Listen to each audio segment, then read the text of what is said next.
On பண்ணிட்டேன்.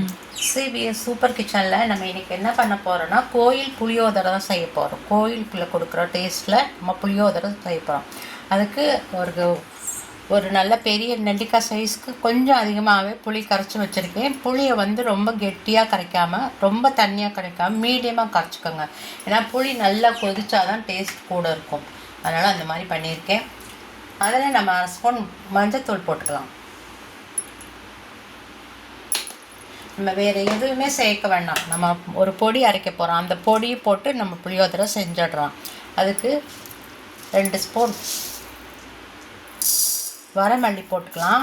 1.5 spoon போட்டுக்கலாம்.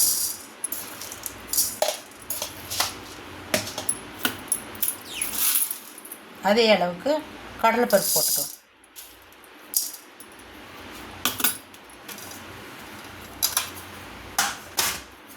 கொஞ்சமாக நம்ம கடுகு போட்டுக்கலாம். வெந்தயம் போட்டுக்கலாம். வெந்தயம் அளவாக போட்டுக்கலாம். கருப்பு எள்ளு போட்டுக்கலாம். கருப்பு எள்ளு 1 ஸ்பூன் போட்டுக்கலாம். நீங்கள் வெள்ளை எள்ளு இருந்தாலும் போட்டுக்கலாம். ஆனால் எள்ளு சேர்த்துக்கோங்க, அப்போ தான் டேஸ்ட்டு நல்லாயிருக்கும். ஒரு 4 வரமிளகாய் போட்டுக்கலாம். பிச்சு போட்டுக்கலாம். சீக்கிரம் வறுபட்டுரும்.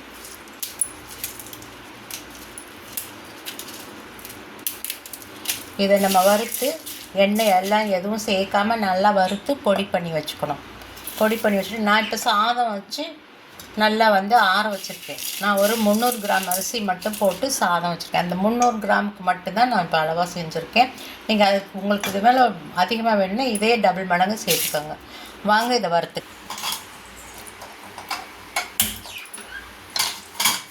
இதை கருக விடாமல் வறுத்துக்கோங்க. வறுத்துரும். இதுக்கப்புறம் நம்ம வந்து பெருங்காய பவுடராக அதுக்கு வச்சுருக்கேன். பெருங்காய பவுடரை நம்ம இதில் சேர்த்துக்கலாம். புளியோதரை பண்ணும்போது சேர்த்துக்கலாம். இதை நல்லா செவக்க வறுத்துக்கணும். வறுக்கட்டும், பார்க்கலாம். பாருங்கள், இப்போ நல்லா வெந்துருச்சு. பாருங்கள், நல்லா வறுபட்டுருச்சு. நல்ல வாசனை வந்துருச்சு. வாசனை வர வரைக்கும் போட்டுட்டு எடுத்துக்கலாம். சரிங்களா? நீங்கள் இந்த மாதிரி ஒரு 50 கிராம் கடலைப்பருப்பு, கிராம் ஜீரகம், மிளகு இதெல்லாம் போட்டு நீங்கள் வச்சுக்கிட்டிங்கன்னா நீங்கள் எப்போனாச்சும் அவசரத்துக்கு நம்ம ரெடி பண்ணிக்கலாம் புளி சாப்பாடு. மிளகு கருகிடுங்கிறதுக்காக தான் நான் தனியாக வறுக்கிறேன். ஏன்னா மிளகு ரொம்ப கருகிடுச்சுன்னா ஸ்மெல் அடிக்கும். அதனால் நீங்கள் மிளகு வந்து தனியாக வறுத்து போட்டுக்கோங்க. லைட்டாக சூடு பண்ணால் போதும். அது பொடி ஆகிறதுக்காக தான், வேறு ஒன்றும் இல்லை. முதலே போட்டோம்னா கடலைப்பருப்புலாம் வேக நேரமாகும். அதனால் மிளகு வந்து கசந்து போயிடும். சரிங்களா?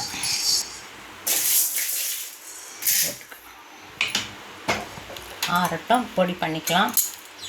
அதுக்கடையில் நம்ம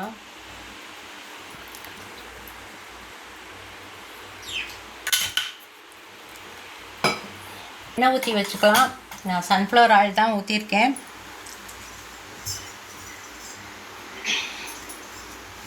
நல்லெண்ணெய் கொஞ்சமாக இருக்குது, அதனால் சன்ஃப்ளவர் ஆயில் தான் ஊற்றிருக்கேன். கொஞ்சமாக நம்ம நல்லெண்ணெயும் சேர்த்துக்கலாம். அதில் தாராளமாக எண்ணெய் ஊற்றிக்கோங்க. அப்போ தான் சாப்பாடு நல்லா டேஸ்ட்டாக இருக்கும்.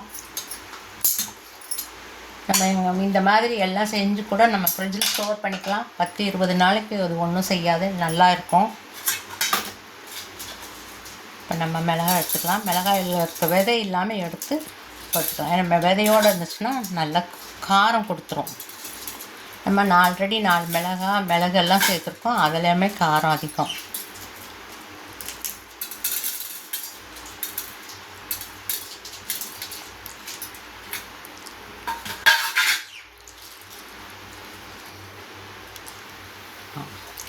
எண்ணெய் சுட்டுருச்சு. நம்ம இந்த மிளகாய் வத்தலை சேர்த்துக்கலாம். அதுக்கப்புறம் நம்ம கடுகு சேர்த்துக்கலாம்.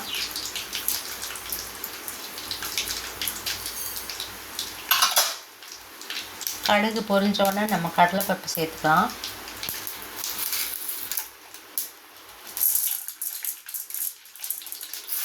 நம்ம கடலைப்பருப்பு வறுத்து வச்சுருக்கேன். நம்ம சாதம் கிளறும்போது நம்ம கலந்துக்கலாம்.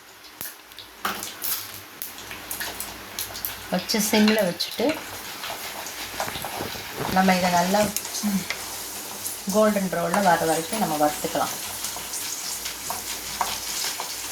இந்த ஸ்டேஜில் நம்ம கருவேப்பிலை போட்டுக்கலாம்.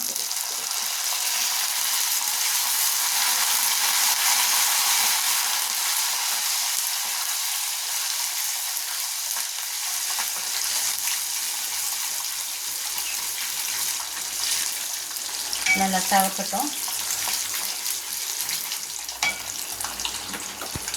நம்ம பெருங்காய பொடி போட்டுக்கலாம். பெருங்காய பொடி தாராளமாக போட்டுக்கோங்க, அப்போ தான் டேஸ்ட் நல்லாயிருக்கும், வாசனை நல்லாயிருக்கும்.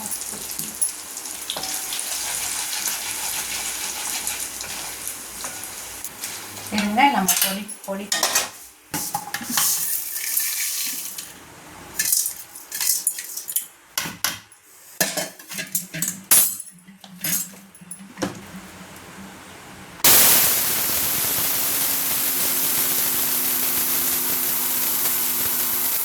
பவுடராக அடிக்க வேணாம், கொஞ்சம் கையில் தொட்டோம்னா நமக்கு குறவரப்பு இருக்கணும்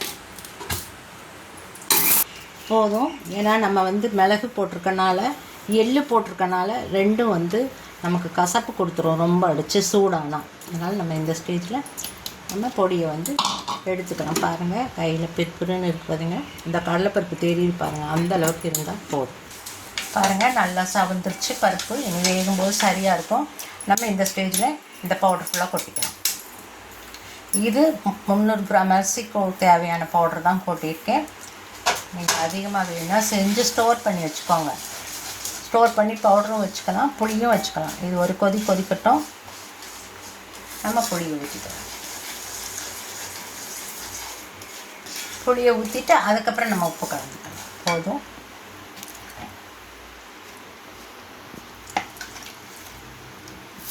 நம்ம இப்போ வந்து புளி தண்ணி சேர்க்குறோம்.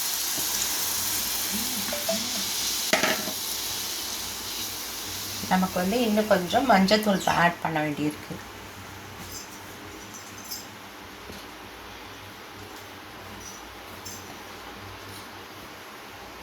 கொஞ்சம் மஞ்சத்தூள் ஆட் பண்ணிட்டோம். நம்ம இந்த குழம்புக்கு தேவையான உப்பு சேர்க்குறோம்.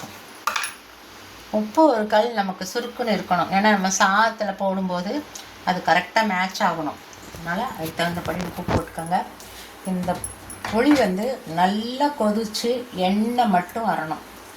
அப்படியே இந்த பவுடரும் எண்ணெயும் மட்டும்தான் நமக்கு தெரியணும். அந்த அளவுக்கு இது கொதிக்கணும். அதனால் நீங்கள் புளியை வந்து நீங்கள் போடும்போது என்ன பண்ணுறீங்கன்னா, எதுக்கு தலைமையை தூக்கி நல்லா கொதிக்கணும். நல்லா கொதிக்கணும். நல்லா கொதித்து இந்த ஆயிலும் இந்த பவுடரும் மட்டும் நமக்கு தெரியணும்.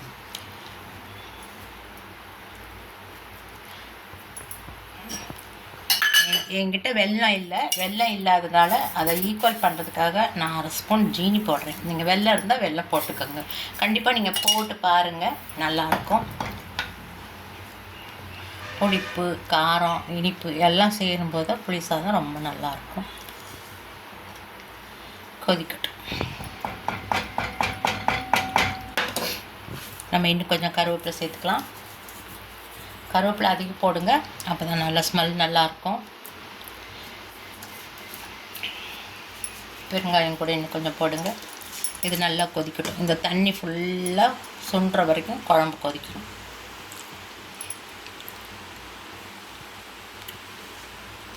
இப்போதைக்கு எனக்கு உப்பு சரியாக இருக்குது, அப்புறம் பார்த்துட்டு போட்டுக்கலாம். பாருங்கள், இந்த ஸ்டேஜில் எவ்வளோ நல்லா கொதிக்குது பார்த்திங்களா. நீங்கள் அப்பப்போ கிளறி விட்டுக்கோங்க, ஏன்னா நம்ம பொடி போட்டிருக்கனால அதை அடிப்பிடிக்கிறதுக்கு சான்ஸ் இருக்குது. இப்போ நம்ம சிம்மில் வச்சிடலாம்.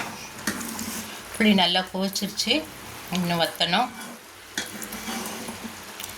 இதில் 4ல் 1 பங்காக அது வந்து நமக்கு வற்றி கிடைக்கணும். இப்போ நீங்கள் பார்த்துக்கோங்க உப்பு கரெக்டாக இருக்கான்னு.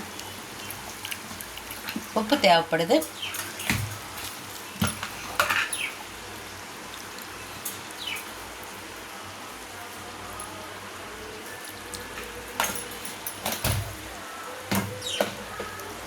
நமக்கு இந்த புளி காய்ச்சல் செய்ய கொஞ்சம் டைம் எடுக்க தான் செய்யும். நம்ம செஞ்சு வச்சுட்டோம்னா நமக்கு ரொம்ப ஹெல்ப்ஃபுல்லாக இருக்கும்.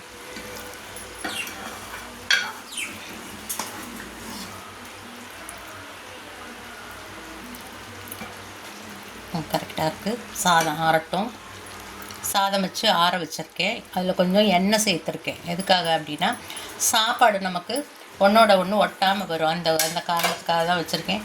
போய் சாப்பாடு எடுத்துக்கலாம். நம்ம எண்ணெய் ஊற்றி வச்சிட்டோம்னா சாதம் வந்து ஒன்றோட ஒன்று நமக்கு ஒட்டாமல் அப்படியே உதிரியாக கிடச்சிடும். எந்த ரைஸ் நீங்கள் ரைஸ் செஞ்சிங்கனாலும் இதையே ஃபாலோ பண்ணிக்கோங்க. லைட்டாக கொஞ்சமாக ஒரு எண்ணெய் மட்டும் 2 ஸ்பூன் ஊற்றி வச்சிட்டிங்கன்னா மேலே அதை நீங்கள் இப்போ எண்ணெயை ஊற்றி உடனே பெரட்ட வேண்டாம். ஏன்னா அப்போ சாதம் வந்து சூடாக இருக்கும். நீங்கள் பெரட்ட வேண்டாம். நீங்கள் இப்படியே பண்ணி வச்சிட்டிங்கன்னா நமக்கு சாதம் வந்து பொல பொலன்னு கிடச்சிடும். வெரைட்டி ரைஸ் செய்யும் போதெல்லாம் சாப்பாடு வந்து பொல பொலன்னு இருந்தால் தான் குழையாமல் இருக்கணும். ஆனால் வெந்திருக்கணும். இங்கே பாருங்கள் வெந்தும் இருக்குது. இங்கே பாருங்கள் எப்படி வெந்திருக்கு பாருங்கள். வெந்திருக்கு. ஆனால் சாதம் பாருங்கள் எப்படி உதிரியாக இருக்குது.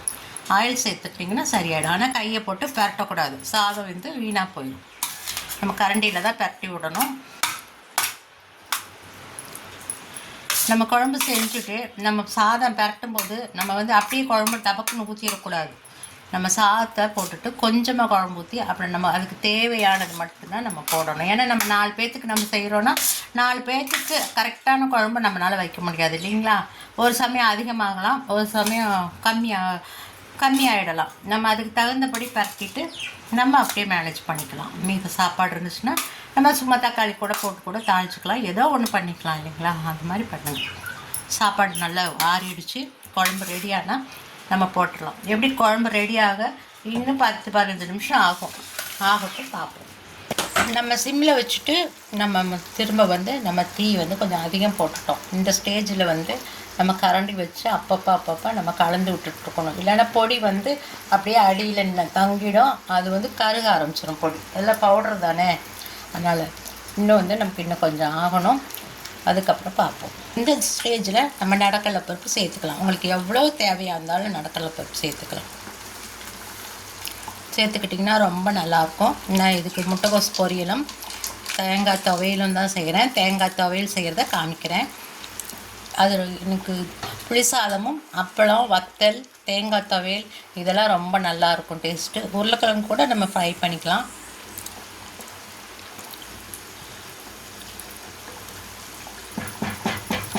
நம்ம முதலே நடக்கடலை பருப்பை சேர்த்துட்டோம்னா நமக்கு ரொம்ப அது வெந்த மாதிரி ஆகிடுமா. அது டேஸ்ட் நல்லா இருக்காது. நம்ம வாயில் தட்டுப்படும் போது அதை கடிக்கிற மாதிரி இருந்தால் தான் நமக்கு நல்லா டேஸ்ட் ரொம்ப நல்லாயிருக்கும். ஆகட்டும். இன்னும் ஒரு 10 நிமிஷம் ரெடி ஆகிடும். இதுக்கு வந்து அரை மணி நேரத்துக்கு மேலேயே டைம் பிடிக்கும். நீங்கள் முதல் நாளே இந்த குழம்பு செய்து வச்சுட்டு அடுத்த நாள் மார்னிங் வந்து சீக்கிரமாக சாதம் அடிச்சு நீங்கள் பரட்டிடலாம். ஃப்ரீ டைமில் செஞ்சு வச்சுக்கோங்க. பார்ப்போம். ஆயிடுச்சு. நல்ல பபிள்ஸ் வந்துடுச்சு பார்த்தீங்களா. நடுவில் பபிள்ஸ் வந்துச்சுன்னா உங்களுக்கு வந்து உப்பு கரெக்டாக இருக்குதுன்னு அழுத்தம். உப்பு பத்தாமல் இருந்தால் நமக்கு அப்படியே சைடு ஃபுல்லாக நமக்கு பபிள்ஸ் வரும். எந்த சமையல்லையும் அப்படி தான். பாருங்கள் எவ்வளோ நல்லா திக்காக வந்துடுச்சு பாருங்கள். ஆஃப் பண்ணிடலாம். உங்களுக்கு இன்னும் ஆயில் சேர்க்கணும்னு நினச்சிங்கன்னா கூட சேர்த்துக்கலாம். நான் ஓரளவுக்கு தான் ஆயில் சேர்த்துருக்கேன். ஆஃப் பண்ணிடலாம். நம்ம இப்போ சாதம் ரெடி பண்ணிக்கலாம். சாப்பாடை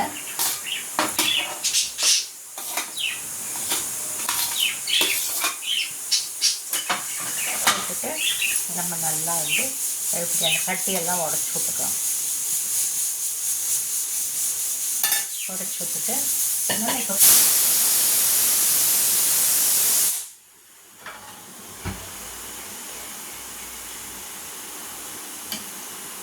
பாருங்கள். இப்போ நான் 2 கரண்டி குழம்பு ஊற்றிருக்கேன்.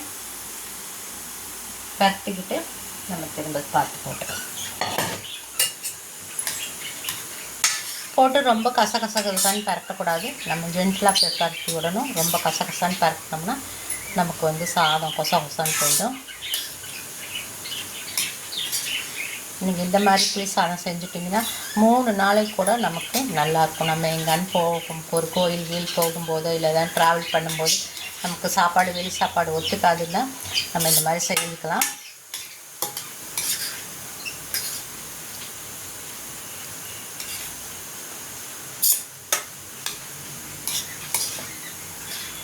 நம்ம மித்த சாப்பாடும் கலந்துக்கலாம்.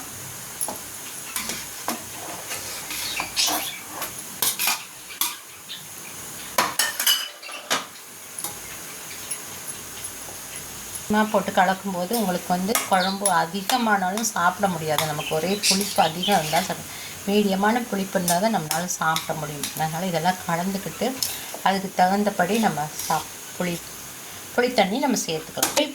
புளியோதரைங்கிறனால நான் வந்து உங்களுக்கு அந்த ஏலக்காய் வந்து நான் சேர்க்கலை. நீங்கள் ஒரே ஒரு ஏலக்காய் குழம்பு கொதிக்கும்போது தட்டி நீங்கள் போட்டிங்கன்னா ரொம்ப டேஸ்ட்டு நல்லாயிருக்கும். ஆனால் கோயில் புளியோதரையில் சேர்க்க மாட்டாங்க.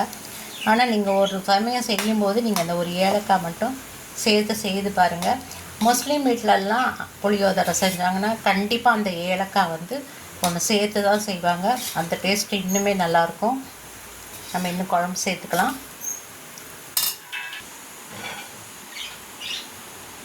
மொதல் 2 கரண்டி ஊற்றிருக்கேன். இப்போ நான் 2 கரண்டி ஊற்றுறேன். அவ்வளோதான் தேவைப்படும்னு நினைக்கிறேன். மீதியை நம்ம ஸ்டோர் பண்ணிக்கலாம்.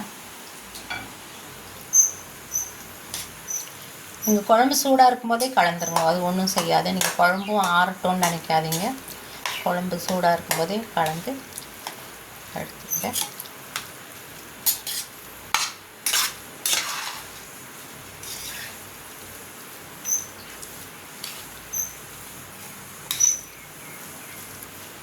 கலந்து வச்சுட்டு ஒரு 10 நிமிஷம் இல்லைன்னா ஒரு 1/4 மணி நேரம் கழித்து நீங்கள் சாப்பிட்டு பாருங்கள். அப்போ தான் உங்களுக்கு கரெக்டாக சாப்பாடோட அந்த குழம்பு இஞ்சி டேஸ்ட்டு கரெக்டாக தெரியும். நீங்கள் இப்போவே உடனே சாப்பிட்டு பார்த்தீங்கன்னா உங்களுக்கு வந்து புளிக்குழம்பு பத்தாத மாதிரி இருக்கும். நீங்கள் அப்படி ஊற்றிடாதீங்க. பார்த்து ஊற்றினீங்கன்னா குழம்பு அதிகமாகிடும். இதுவே இந்த குழம்பு சாப்பாட்டுக்கு போதுமான அளவு இருக்குது.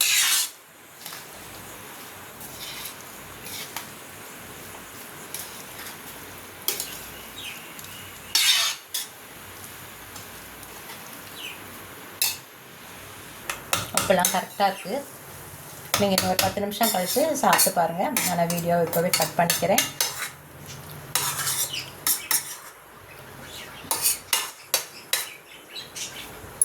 உங்களோட கோயில் புளியோதரை ரெடி ஆகிடுச்சு. பாருங்கள் எவ்வளோ நல்லா வந்திருக்குன்னு. ஒரு முறை செஞ்சு பாருங்கள், சாப்பிட்டு பாருங்கள். ஏதாச்சும் தப்பு இருந்தால் சொல்லுங்கள். நம்மளோட CBA சூப்பர் கிச்சனை வந்து நீங்கள் சப்ஸ்கிரைப் பண்ணுங்கள், லைக் பண்ணுங்கள், கமெண்ட்ஸ் கொடுங்க. தேங்க்யூ.